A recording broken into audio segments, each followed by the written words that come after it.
Buenos dias, friends and neighbors. Thanks for tuning in to another edition of Miss TV. If you've not already, be sure to hit like and subscribe right now, because today we're going to be going on an adventure of some old school magic. Now, if you've been watching our most recent videos, you'll probably be aware that we've been doing things a little pod vape direction as of late, and with good reason. Pod vapes are very much the rage right now, giving you comfort, convenience, and discretion. But not everyone wants a pocket-sized vape, do they? No, some people want something a little bit old school. Some people want something that takes just a couple little old 18650 batteries. Yes, I know there's got to be a few of the old school crew who are a little bit anxious to know what I'm about to talk about. So, with no further ado, let's get into the SMOK Rigel Kit. Oh, time for some old school flavor. So, if we take a look on the inside, we've got a very nice presentation available to us. Oh, beautiful. We have the SMOK Rigel mod just here, not already loaded with batteries. You will need to get a couple 18650s for this. You've got the TF-V9 tank by SMOK with a V9 coil already in there. That's already loaded at 0.15 ohms. You've also got a spare one just here. Two are the same, so no need to worry about strange variations. You've also got your Type-C charging cable just here, and it's so nice to see vapes move on to Type-C from micro USB. Ugh. And then underneath all of this foam, you've also got your user manual that you're really not going to need, because this is, beyond anything else, a user-friendly sub-ohm machine. As you may be aware, SMOK lately have had quite a focus on pod machines, such as the Nord series and the RPM 40 and 80. The Rigel, on the other hand, is a return to form. However, it does hold on to a number of ergonomic disciplines they learned whilst in the pod vape kingdom. It fits neatly against the hand. Your fingers wrap very nicely around the side panels here, which have carbon fiber panels lining it as well.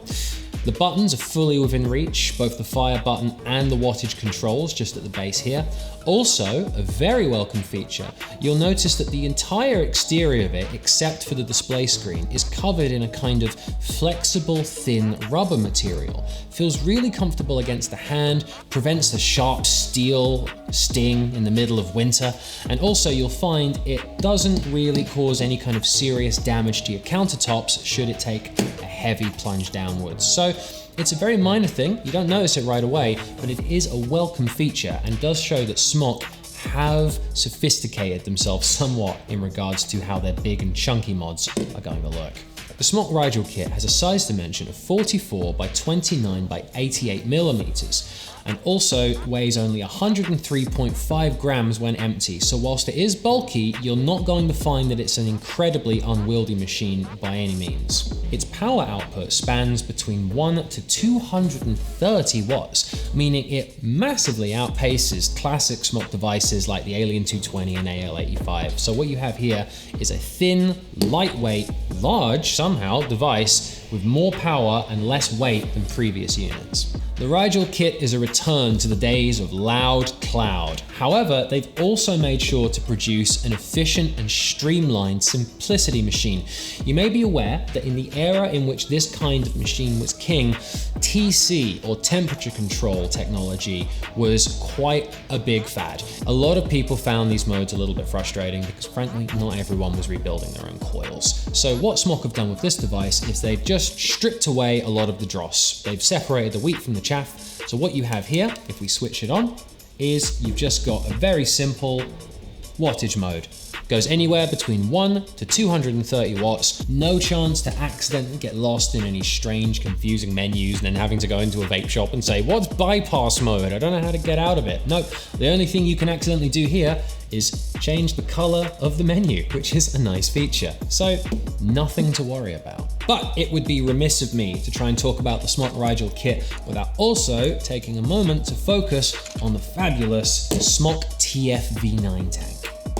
The TF-V9 is a nice and simple tank, nothing too complex. You've got an excellent amount of adjustable airflow on the base here, nice big wide open drip tip, sliding top fill that has a really nice intuitive child lock design to just prevent it from, you know, any little hands from getting in places they shouldn't. Some excellent spill proofing technology here in the form of very dense rubbers that you won't find are going to be leaking or producing any kind of spill. There is only one coil currently available for the TFV9. That would be the V9 coil, of which you get 2 with the kit. Comes in 0.15 ohms, so an extremely smoky device. You're talking big clouds or go home at this point here.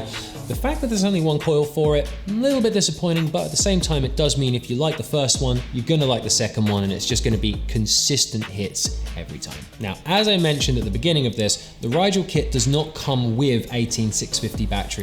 You're going to have to purchase 2 to get it up and running. They usually run anywhere between about £7 to £10 a piece, so you're not going to find that this breaks the bank. One thing to keep in mind, however, is that there are legal issues about selling these with power on them. So when you buy your batteries, they are going to be out of power. You're going to need to plug it in for a little while before you can use it, probably about an hour or less. However, you're not going to have to wait very long because the Rigel kit, thankfully, comes equipped with a Type-C charger. Oh yes, finally, we're in Apple's orchard at this point.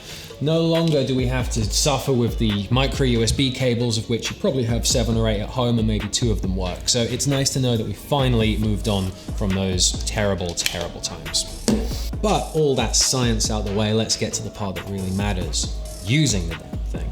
However, first of course, we are gonna need to fill it up. All you're gonna need to do is access the nicely child-proof tank by just lifting it up, pushing against the arrow's direction, and then just pushing your e-liquid tip right through this little gap here on this nice thick piece of rubber. It's a really nice feature that just prevents any kind of spill from happening. Did used to be a bit of a problem with some old SMOK tanks like the Baby Beast and whatnot. Ideally with this one, not gonna be an issue for you anymore. That out the way, let's give it a nice little puff. One thing, of course, when you fill it up, you're gonna wanna wait 5-10 minutes because those cottons are nice and thick. However, this is one we prepared earlier. So let's give it a whirl.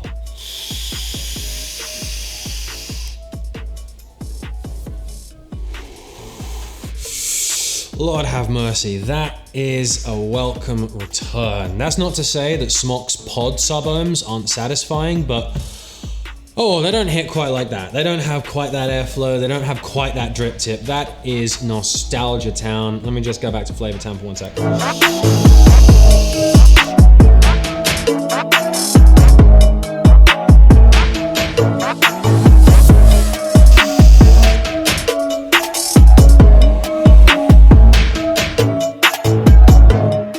We thank you for tuning in for our in-depth review on the SMOK Rigel Kit. As I say, it is very welcome to see SMOK return to their old stomping grounds. Not to say that their pod systems aren't excellent, and I'm certain we'll have something a little bit Nordic to show you in the weeks to come. However, it is nice to know that SMOK have not rested on their laurels, and frankly, watch out Vupu, because SMOK are back, and they're back with a lot of confidence. We hope you will check in with us again for our next video. Be sure to hit like and subscribe if you haven't already. Thanks for tuning in, guys.